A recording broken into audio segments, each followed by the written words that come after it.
তুমি কি জানো শুধুমাত্র উচ্চ মাধ্যমিক পাস যোগ্যতায়, সেটা যে কোনো শাখায় হতে পারে, তুমি সায়েন্স থেকে পাস হও কি তুমি আর্টস থেকে হও কি তুমি কমার্স থেকে হও, যে কোনো শাখায় তুমি যদি উচ্চ মাধ্যমিক পাস হয়ে থাকো তাহলে তুমি কিন্তু রেলের টিটিই বা টিসি অর্থাৎ টিকিট ক্লার্ক হতে পারো।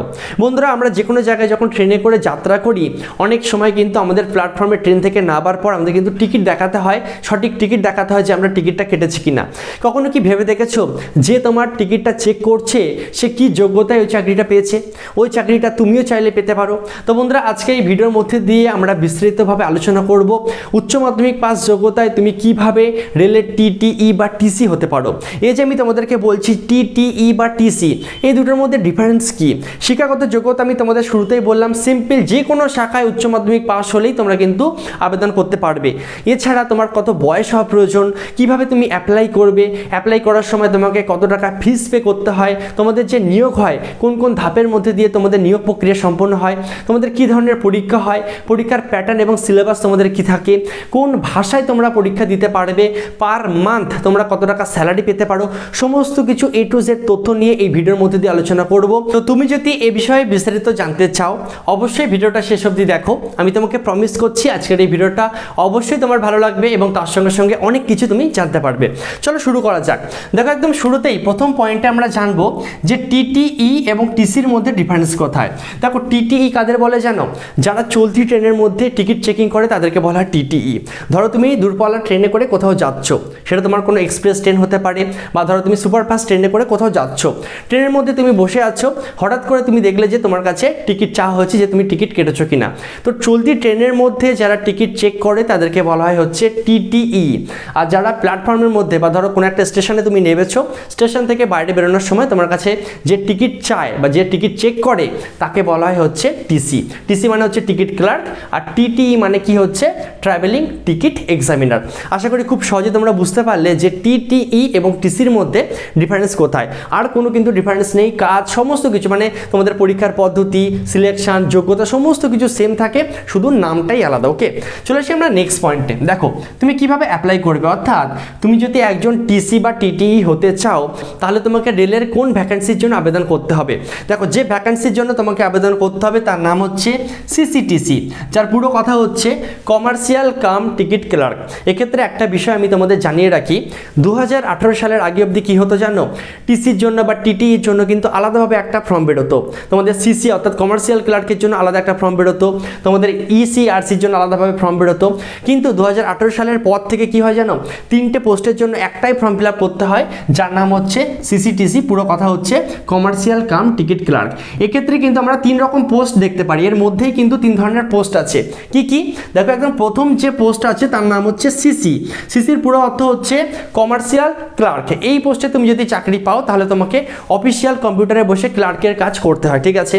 একই রকমভাবে টিসি, যেটা নিয়ে আজকে আমরা আলোচনা করছি, টিসির পুরো কথা কি? Ticket clerk. এবং আরেকটা আছে তোমাদের হচ্ছে ইসিআরসি। ইসিআরসির পুরো কথা হচ্ছে ইনকোয়ারি কাম রিজার্ভেশন ক্লার্ক। এটা কারা জানো? যারা টিকিট কাউন্টারে বসে টিকিট দেয়, অর্থাৎ তুমি যখন কোথাও যাও টিকিট কাটো, তো এক্ষেত্রে যে পোস্ট তার নাম হচ্ছে ইসিআরসি।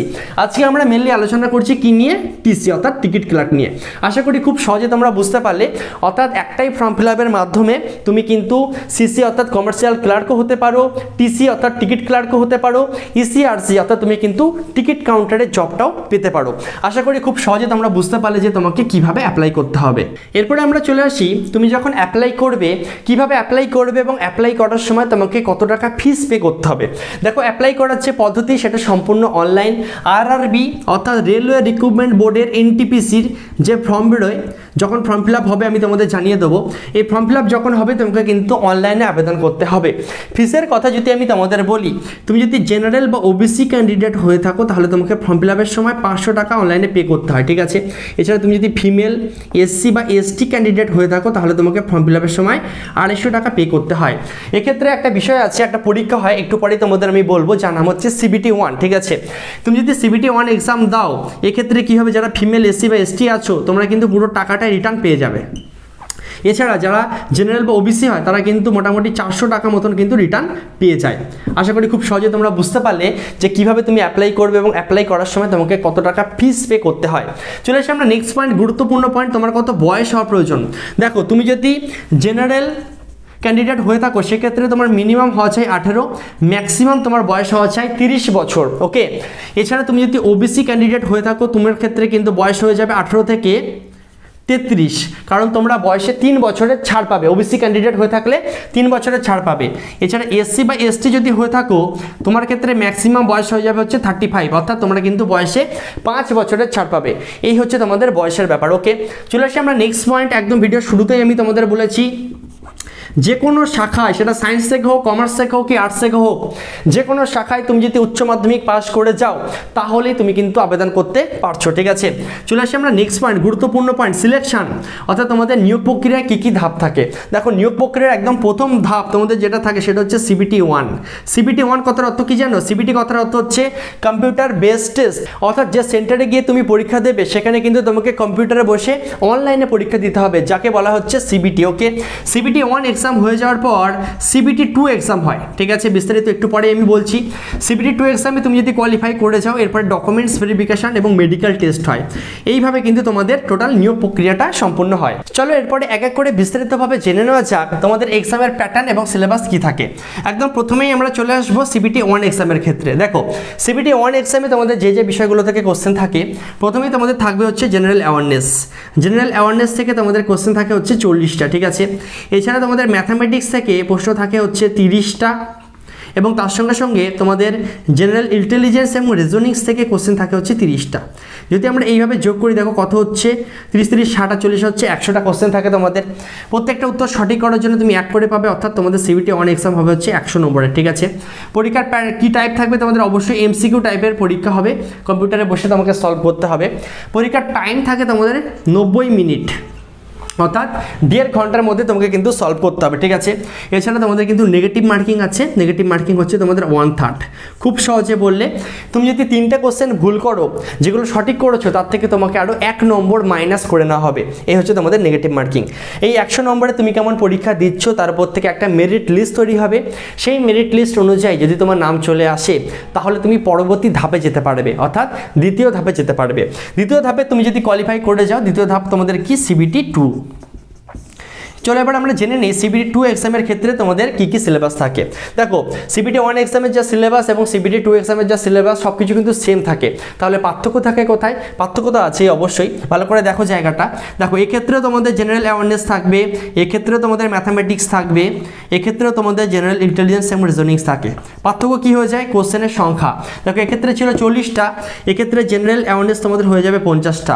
ম্যাথামেটিক্স তোমাদের CBT 1 এক্সামে ছিল 30টা, এক্ষেত্রে তোমাদের হয়ে যাবে 5টা বেড়ে যাবে, হয়ে যাবে 35টা। এছাড়া তোমাদের জেনারেল ইন্টেলিজেন্স এবং রিজনিংস থেকে 30টা কোশ্চেন ছিল, এক্ষেত্রে হয়ে যাবে 35টা।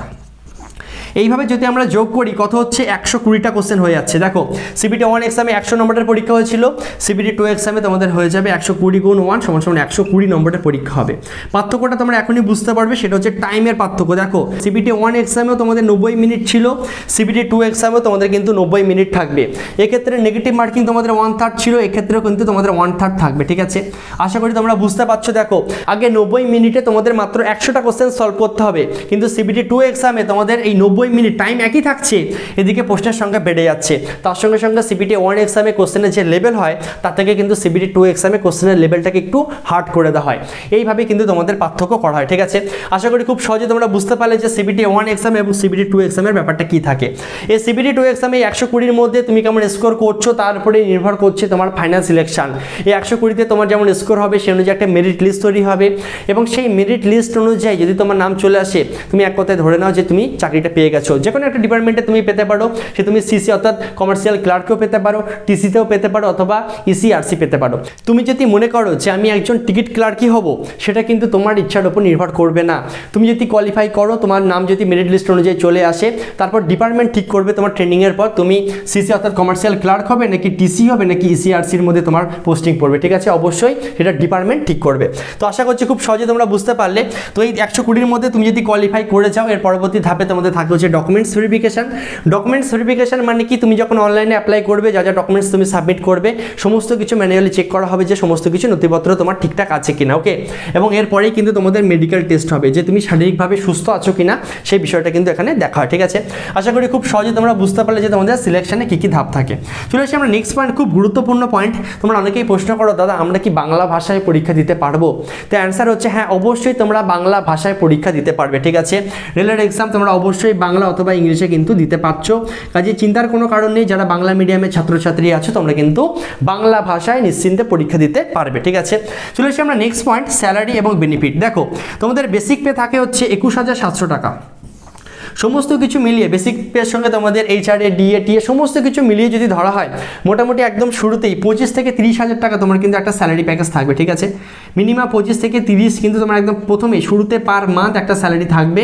এরপরে যত তোমার দিন বাড়তে থাকবে অটোমেটিকলি তোমার কিন্তু পে স্কেলটা বাড়তে থাকবে। এছাড়া আমি যদি তোমাদের বেনিফিটের কথা বলি, দেখো রেলের চাকরির ক্ষেত্রে কিন্তু বেনিফিট প্রচুর বেশি পরিমাণে পাওয়া যায়।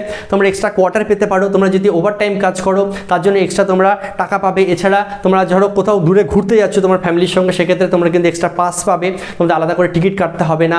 এছাড়া তোমার যখন পরবর্তীকালে সন্তান হবে, ধরো ছেলে মেয়ে হয়েছে, তাদের এডুকেশনের খরচা, তাদের থাকার বা খাওয়ার খরচা হিসেবে অনেক কিছু দিক থেকে কিন্তু তোমরা রেলের তরফ থেকে ছাড় পাবে, ঠিক আছে। চলে আসি আমরা নেক্সট পয়েন্ট, দেখো ওয়ার্কিং টাইম। ওয়ার্কিং টাইম যদি আমি তোমাদের বলি, সপ্তাহে মোট 7 দিন হয়।